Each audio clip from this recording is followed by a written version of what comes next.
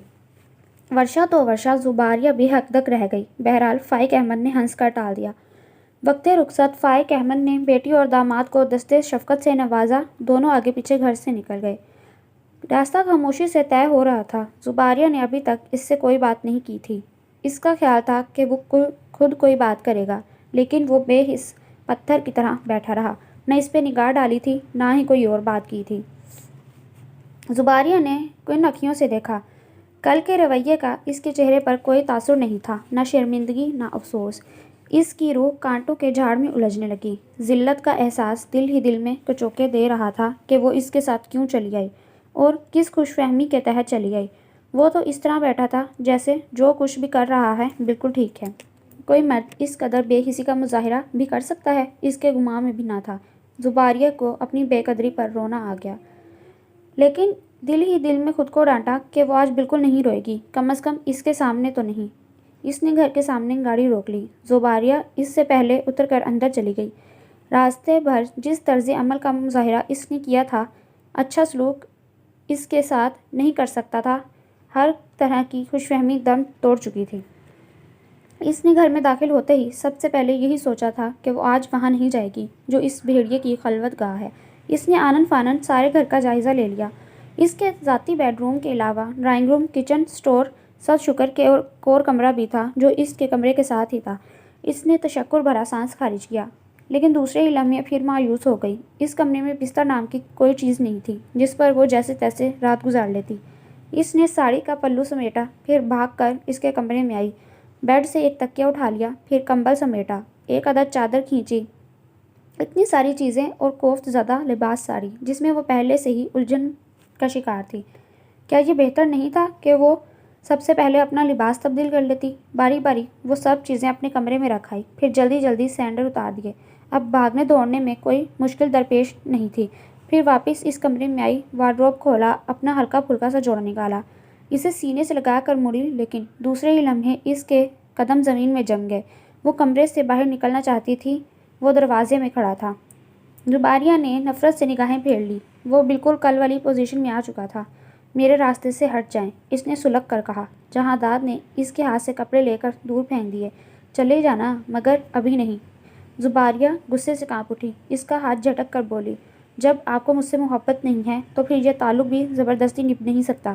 سب سودے محبت کے ہوتے ہیں۔ اس بات پر وہ یکدم بھڑک اٹھا۔ اس کے بالوں کو پکڑ کر پیچھے کی طرف جھٹکا، پھر اس پر جھک کر غضبناک لہجے میں بولا، جو تعلق تم زبردستی بنا سکتی ہو، اسے زبردستی نبھاؤ بھی۔ وہ اس وحشت سے چلایا تھا کہ اس کے کانوں کے پردے پھٹ گئے۔ پھر ایک جھٹکے سے اس نے اپنی مٹھی سے اس کے بال آزاد کر دیے۔ آپ کے دل میں میری طرف سے جو بھی نفرت ہے، اس کا اظہار ہوش میں آ کر کیجیے گا۔ یہ کھوکھلے سہارے لینے کی ضرورت کیوں؟ وہ تقریباً گھرائی اور وہ اس کی طرف بڑھا، لیکن وہ پیچھے ہٹ گئی اور پھر جیسے پھٹ پڑی۔ میں بھی دیکھوں میری طرف سے کتنی نفرت ہے آپ کے دل میں۔ انتقام کی کیا حد ہے؟ ہر طرح کا ظلم سہہ جائے گی زباریہ احمد، مگر یہ خبری کی موت نہیں، سمجھے آپ؟ ہمت ہو تو کبھی ہوش میں آ کر نفرت کا اظہار کیجیے گا مجھ سے، ملک صاحب، ہوش میں آ کر۔ دوسرے ہی لمحے جہاں داد کا زناٹے دار تھپڑ اس کی زبان بند کر گیا۔ زیادہ بکواس پسند نہیں ہے مجھے، وہ گرایا، اور وہ جیسے جہنم میں جا پڑی۔ اس کی لبالب پانیوں سے بھری نگاہیں اٹھی، وہ بالکل دھت سا تھا، اسے خود خبر نہیں تھی کہ وہ کیا کر رہا ہے۔ اس کی طرف دیکھ کر زباریہ نفرت سے ہنس پڑی۔ تکلیف دے کر شوق نظارت کی صلاحیت تو پیدا کیجیے پہلے، تاکہ زخم سہنے میں مجھے بھی لطف آئے اور آپ کو بھی۔ وہ کمرے سے باہر نکلنے لگی، لیکن دوسرے ہی لمحے جہاں داد نے اس کی ساڑی کا پلو پکڑ لیا، لیکن اس کے ساتھ ہی وہ خود بری طرح لڑکھڑایا اور اگلے ہی لمحے کسی شکستہ دیوار کی طرح بستر پر ڈھیر ہو گیا، جیسے کوئی بلائے ناگہانی ٹل گئی ہو۔ کچھ اسی کیفیت میں زباریہ نے اس کے مدہوش وجود کو دیکھا، پھر بڑی احتیاط سے اس کا بازو اپنے گردن پہ سے ہٹا دیا اور سیدھی ہو کر بیٹھ گئی۔ وہ اوندا پڑا ہوا تھا اور وہ درد زدہ نگاہوں سے اس کی طرف دیکھ رہی تھی، اور پھر نہ جانے کتنے ہی لمحے اس نے چپ چاپ آنسو بہاتے گزار دیے۔ یہ ظلم نہیں تو اور کیا ہے؟ اس نے قابل رحم نگاہ اس کے وجود پر ڈالی۔ معاشرے کا ایک مہذب اور ذمہ دار شخص، اس نے تلخی سے سوچا۔ اس طرح آپ کیسے اذیت پہنچا رہے ہیں اس طرح آپ کسے اذیت پہنچا رہے ہیں سر، مجھے یا خود کو؟ وہ متصف انداز میں اس کے وجود پر کمبل ڈال کر کمرے سے باہر نکل گئی۔ وہ واش بیسن پر جھکا کھڑا تھا۔ کئی کیک کر لینے کے بعد بھی طبیعت کی متلی اور دماغ کی چکراہٹ رکنے کا نام نہیں لیتی تھی۔ سر اب بری طرح چکرا رہا تھا، جیسے ریل گاڑی سے ابھی ابھی اتر کر کھڑا ہوا ہو۔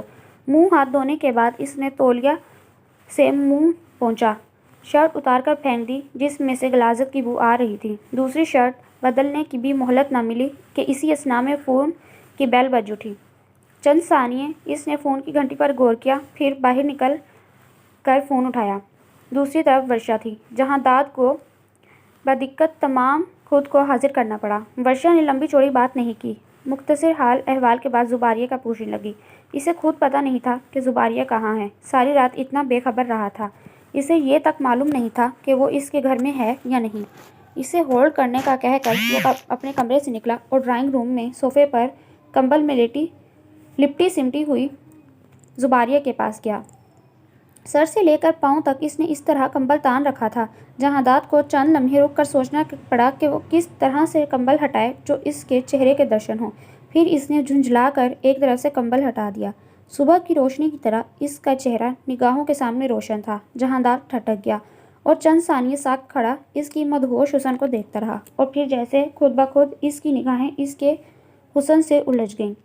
سوئی ہوئی عورت بند کتاب کی طرح ہوتی ہے جو تجسس ابھارتی ہے، سو اس وقت وہ اسے کسی حسین راز کی طرح پوشیدہ، چھپی ہوئی، معصوم اور پاکیزہ۔ پھر نہ جانے اس پہ کس قسم کے احساسات غالب ہونے لگے۔ اس نے سر جھٹک دیا اور دوسرے لمحے وہ جگانے کی غرض سے اس پر جھکا اور اس کا گال تھپتھپایا۔ زباریہ کسمسا کر آنکھیں کھول دیں اور پھر اسے خود پر جھکا پا کر چیخ نکل گئی۔ اس کا رد عمل اس قدر بے ساختہ اور فوری تھا کہ جہانداد خود اس کی چیخ سے ڈر گیا کیا بلکہ ہوش میں آ گیا۔ What naan sense! اگلے ہی پل اس کی پیشانی پر ناگوار سی لکیریں ابھر آئیں۔ زباریہ سکڑ سمٹ کر بیٹھ گئی۔ ورشا کو فون ہے، جا کر سن لو، بے لچک انداز میں کہتا ہوا وہ آگے بڑھ گیا۔ زباریہ فون کی اطلاع پر بستر سے اٹھ گئی، لیکن اس کا دل ابھی بھی تیز تیز دھڑک رہا تھا۔ جاتے جاتے زباریہ نے ایک بار پھر مڑ کر اس کی طرف دیکھا۔ نیلی پتلون میں وہ بنا شرٹ کے اس سخت سردی میں کس طرح دندناتا پھر رہا تھا۔ لا حول ولا، انسان ہے یا کوئی پتھر؟ اس نے دل ہی دل میں سوچا۔ جو انسان احساسات سے لاتعلق ہو جاتے ہیں، ان پہ موسم کا بھی اثر نہیں ہوتا۔ وہ سننے کے لیے کمرے میں چلی گئی۔ ابھی وہ بات کر ہی رہی تھی کہ جہانداد واپس کمرے میں آ گیا، وارڈروب کھولی، اپنے کپڑے نکالے اور پھر باتھ روم میں گھس گیا۔ زباریہ ورشا کا پیغام ریسیو کر کے کمرے سے باہر نکل گئی۔ وہ ابھی منہ ہاتھ دھو رہی تھی کہ صفدر آ گیا۔ سلام جھاڑنے کے بعد وہ اپنے معمول کے کاموں میں لگ گیا۔ وہ کچن میں آ گئی۔ کیا ناشتہ کریں گی بی بی جی آپ؟ وہ سب کام چھوڑ کر اس کی طرف لپکا۔ ناشتہ؟ زباریہ کو سوچنا پڑا کہ وہ کیا ناشتہ کرے۔ ایسا کرو، ایک کپ اچھی سی چائے بنا دو۔ بنانی آتی ہے؟ کیوں نہیں جی، مگر تمہارے صاحب تو چائے نہیں پیتے۔ پر جی میں تو پیتا ہوں۔ اچھا چلو پھر بنا دو۔ وہ اخبار کھول کر وہیں بیٹھ گئی۔ آپ ناشتہ کیا کریں گی بی بی؟ میرا مطلب ہے مجھے بتا دیجیے، میں لے آؤں گا۔ وہ چائے کا کپ اسے تھماتے ہوئے بولا۔ زباریہ نے چائے اس کے ہاتھ سے لے لی، پھر سوچ کر بولی، تمہارے صاحب کس چیز کا ناشتہ کرتے ہیں؟ وہ تو جی بہت کچھ کھاتے ہیں، میرا مطلب ہے روزانہ کوئی ایک چیز کا ناشتہ نہیں کرتے۔ میرا مطلب ہے کہ ایسی کوئی چیز بناؤ جو تمہارے صاحب شوق سے کھانا پسند کریں۔ وہ تو جی ہر چیز شوق سے کھا پی لیتے ہیں سوائے چائے کے، صفدر دانت نکوستے ہوئے بولا۔ شاید یہی سچ ہے۔ زباریہ تلخی سے ہنسی۔ ٹھیک ہے، تم ایک تازہ ڈبہ روٹی اور انڈے لے آؤ، اس نے سوچ کر کہا۔ صفدر نے حکم کی تعمیل کی۔ تقریباً 2 گھنٹے ہو گئے تھے اور وہ ابھی تک کمرے سے نہیں نکلا تھا۔ اسے عجیب سا لگنے لگا۔ چھٹی کا دن ہے، صاحب جی دیر تک سونے کے عادی ہیں۔ صفدر نے اس کی پریشانی سمجھتے ہوئے اطلاع پہنچائی، لیکن جس وقت وہ فون پر بات کر رہی تھی وہ نہانے گیا تھا۔ اس نے دماغ پر زور ڈالا، پھر جھنجھلا کر بولی، صفدر کمرے میں جھانک کر دیکھو تمہارے صاحب کیا کر رہے ہیں۔ صفدر کمرے میں جھانک کر آ گیا۔ بی بی جی وہ سو رہے ہیں۔ حیرت کی بات ہے، کوئی نہا کر دوبارہ بھی سو جاتا ہے۔ پھر وہ اس کے بغیر ہی ناشتہ کرنے لگی۔ تھوڑی دیر میں جہانداد کی آواز آئی۔ وہ صفدر کو پکار رہا تھا۔ صفدر الٹے پیروں لپکا۔ زباریہ نے کان لگا کر سننے کی کوشش کی۔ وہ اسے کسی دوا کے بارے میں بتا رہا تھا کہ وہ میڈیکل سٹور سے لے آئے۔ صفدر بازار چلا گیا۔ وہ کچن میں بیٹھی پریشان ہوتی رہی جب تک وہ بازار سے نہیں آ گیا۔ اس کی پریشانی دور نہیں ہوئی۔ صفدر اسے دوا اور پانی دے آیا بغیر ناشتے ہی کہ تم نے اپنے صاحب کو دوا دے دی؟ وہ جی میں نے پوچھا تھا، کہنے لگے جب ضرورت ہوگی لے لوں گا، ابھی فی الحال دوا دے دو۔ زباریہ اور بھی پریشان ہو گئی۔ کیا بخار وغیرہ ہے انہیں؟ صفدر نے حیرانی سے اس کی شکل دیکھی۔ آپ کو نہیں پتہ جی؟ دوسرے ہی پل زباریہ شرمندہ ہو گئی۔ ملازم کیا محسوس کرے گا؟ 2 دن کے میاں بیوی اور اتنی لا تعلقی؟ زباریہ نے سوچا۔ وہ تمہارے ساتھ ڈاکٹر کے پاس نہیں گئے نا، اس لیے میں پوچھ رہی تھی۔ خود بخود دوا تجویز کر لینا اچھا نہیں ہوتا، زباریہ ہسیا کر بولی۔ پھر کہنے لگی صاحب سے پوچھ کر آؤ، زیادہ طبیعت خراب ہے تو ڈاکٹر کو بلاؤں؟ صفدر پیغام لے کر اندر چلا گیا۔ تھوڑی دیر میں اترے چہرے کے ساتھ باہر آیا۔ وہ جی صاحب مجھ پر بگڑ پڑے ہیں، کہہ رہے ہیں ڈاکٹر کی مجھے ضرورت نہیں ہے اور اب میرے کمرے میں مت آنا۔ لگتا ہے بیچارہ اچھی خاصی ڈانٹ سن کر آیا ہے۔ زباریہ خاموشی سے کچن سے باہر نکل گئی۔ صفدر گھر کے کام کاج کرتا رہا۔ کچھ دیر تک ٹی وی چلا کر یوں ہی بیٹھی رہی۔ پھر اسے میوزک سننے کا خیال آیا تو ٹیپ ریکارڈر تلاش کرنے لگی۔ ٹیپ یا ڈیک نما چیز اسے کہیں دکھائی نہیں دی تو اس نے صفدر کو آواز دی۔ صفدر لبک کر دوڑ کر آیا۔ سنو، تمہارے صاحب گانے وانے نہیں سنتے؟ اس نے سخت بوریت سے پوچھا۔ اسی اثنا میں اس کی نگاہ جہانداد پر پڑی۔ وہ قمیص کے بٹن بند کرتا ہوا کوریڈور سے باہر نکلا تھا۔ سنتے ہیں جی، مگر اپنے کمرے میں۔ صفدر نے چونک کر اس طرف سے صفدر کی چونکہ اس طرف سے پشت تھی، اس لیے اسے معلوم نہیں ہو سکا کہ جہانداد اس کے پیچھے سے گزر کر باہر نکل گیا ہے۔ اچھا، زباریہ چپ ہو گئی۔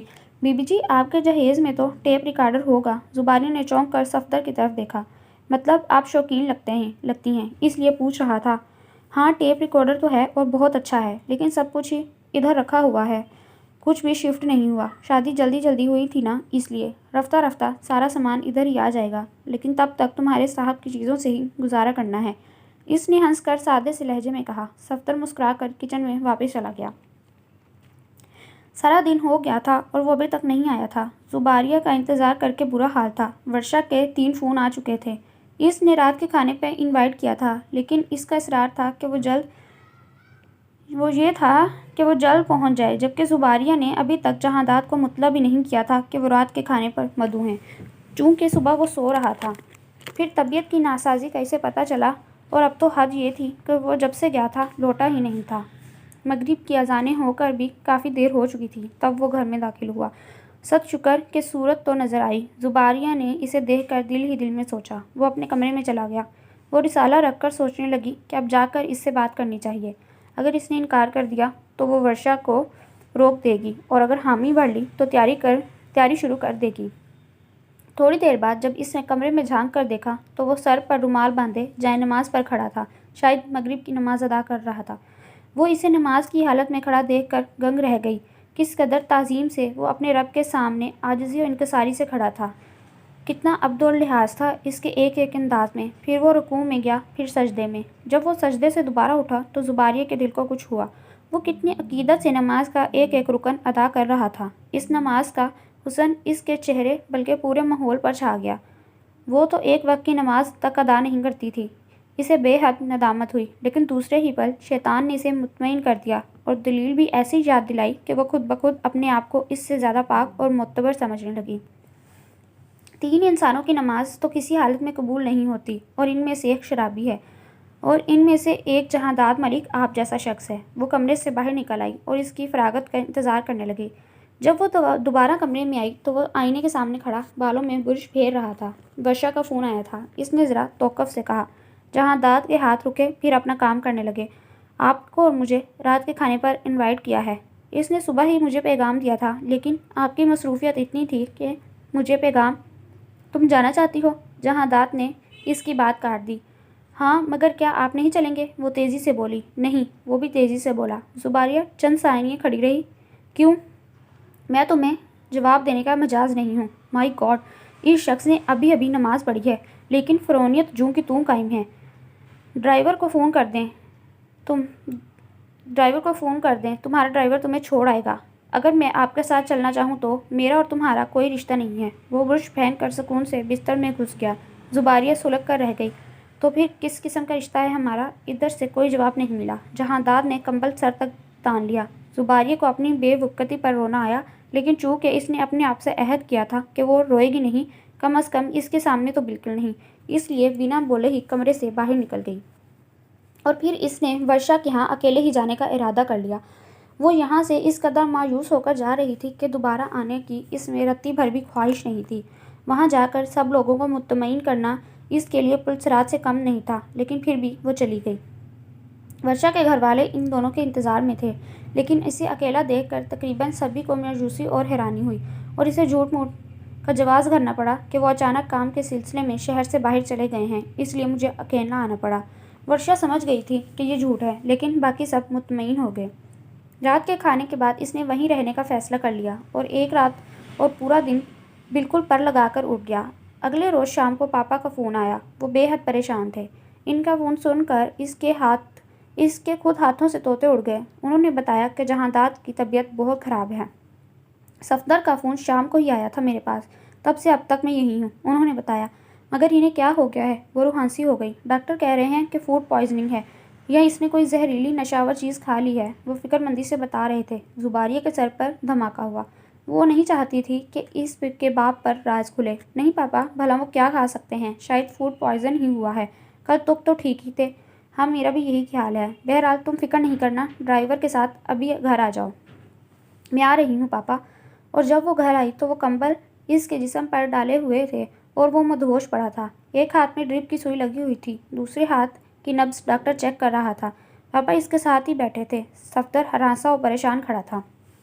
اس نے بوکھلا کر پاپا کی طرف دیکھا۔ فائق احمد نے اسے پیار کر کے اپنے پاس بٹھا لیا۔ چند ثانیے وہ باپ سے چمٹی خوف زدہ یوں ہی بیٹھی رہی، جیسے اس کی سب سے مہنگی، سب سے پسندیدہ چیز کو خود اسی سے نقصان پہنچ گیا ہو۔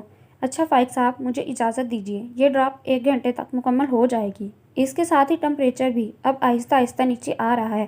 ڈراپ کے بعد آپ انہیں ہر 4 گھنٹے بعد دوا دیتے رہیے گا۔ زباریہ تیزی سے اس کے قریب آ گئی۔ اس نے پیشانی کو ہاتھ لگایا۔ وہ انگاروں کی طرح دہک رہا تھا، اور اگر بخار زیادہ تیز ہونے لگے تو آپ ٹھنڈے پانی کی پٹیاں کرتے رہیے گا۔ گھبرانے کی کوئی بات نہیں ہے، ڈاکٹر نے مزید کہا۔ فائق احمد ساتھ ساتھ اسے باہر تک چھوڑنے چلے گئے۔ ان کے ساتھ صفدر بھی باہر چلا گیا۔ زباریہ نے بے قراری سے اسے ہلایا۔ اتنا تندرست و توانا، وہ کس طرح بے جان سا پڑا تھا۔ بشاش چہرے پر زردی سی کھنڈر آئی تھی۔ اسے رونا آ گیا۔ اف، یہ ظالم محبت! اس وقت وہ اس سے لڑ رہی تھی، اور آج یوں لگ رہا تھا جیسے وہی ہوگی، وہی متاع حیرت۔ اس کی بے قراری ایک ایک عمل سے عیاں ہو رہی تھی۔ فائق احمد ڈاکٹر کو رخصت کر کے کمرے میں واپس آ گئے۔ اسے تسلی دیتے رہے۔ انہیں خیال تو آیا تو خوراک کے بارے میں پوچھا۔ آخر اس نے کیا کھایا تھا؟ اچانک جو اتنی حالت خراب ہو گئی، زباریہ کو جھوٹ بولنا پڑا۔ کل ہم نے ہوٹل میں لنچ کیا تھا، شاید وہیں کوئی چیز خراب ہو گئی۔ وہ مطمئن ہو گئی، اور پھر تھوڑی دیر تک بیٹی کے پاس بیٹھے رہے، یہاں تک کہ اس کی ڈرپ خود اتاری، اس کی دوا کی ایک خوراک اپنے ہاتھوں سے پلائی، اور جب کسی حد تک اطمینان ہو گیا تو گھر آ گئے۔ لیکن وہ اس کی پٹی سے لگ کر بیٹھ گئی، کبھی اس کا سر سہلاتی، کبھی اس کے ہاتھوں کو اپنے ہاتھوں میں لے کر گرم کرتی۔ بخار کی تیزی کی وجہ سے جہانداد کے جسم میں عجیب طرح کی توڑ پھوڑ تھی۔ جب اس کا ٹمپریچر حد سے زیادہ ہوا تو اس نے ٹھنڈے پانی کی پٹیاں رکھنا شروع کر دیں، مگر اس کی حالت سنبھلنے کے بجائے بگڑتی چلی جا رہی تھی۔ رات کا نہ جانے کون سا پہر تھا جب جہانداد کی حالت بگڑنے لگی۔ کاش وہ صفدر کو آج یہیں روک لیتی۔ وہ اپنا سر کبھی تکیے پر ادھر ادھر پٹکتا اور کبھی ادھر۔ بخار کی شدت کی وجہ سے بے قراری ایسی تھی کہ اسے ایک پل چین نہیں آتا تھا۔ ادھر دوا کا وقت ہو چکا تھا۔ وہ اس کی بے چینی کی وجہ سے پریشان تھی کہ وہ کس طرح اسے دوا پلائے۔ آیا اس کا سر سہلاتی رہے، اس کی پیشانی پہ پٹیاں بدل بدل کر رکھتی رہے، یا اس کے کھانے پلانے کے بارے میں سوچے۔ ایک لمحے بھی وہ اپنی پیشانی پر اس کا ہاتھ ہٹنے نہیں دیتا تھا۔ بدقت تمام اس نے اسے دوا پلائی، اور پھر آہستہ آہستہ اس کا سر دباتی رہی۔